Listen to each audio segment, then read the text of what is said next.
Hey guys, thank you for joining me for another Swell Enterprise tutorial. Today we're going to dig into creating and managing your tax rates.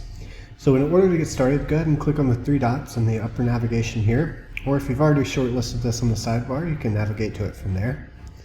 And once you click on those three dots, let's click on the Sales tab, and under the Invoices column you should see Taxes. So we're going to go ahead and click on Taxes. Now when this page loads, we'll go ahead and create a new tax rate. So to do that, go ahead and click on Add Tax. And from here you can go ahead and give the tax rate a title. So for example, you can just say Sales Tax. You can give it a description if you choose. So we'll say State Tax.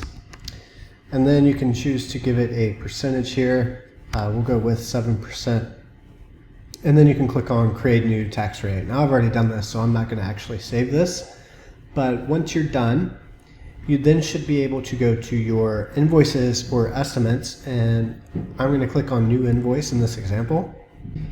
And from this screen, I'm going to go ahead and click on the Taxes checkbox. That'll bring up a dialog box where it's got my saved tax information. I'll just go ahead and click the checkbox to apply this tax.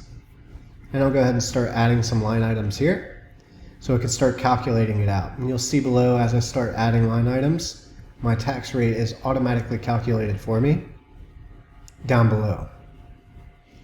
That's it. Once you're done, you can just hit save, and this will send the invoice or the estimate to your prospects, and it'll already have the tax rate included. You can also add additional taxes if you need to. So if I had more than one tax rate, I could check both of those and add that to this invoice. That concludes this tutorial. If you have any questions, feel free to reach us at the bottom of the right hand corner. We'll be happy to help you.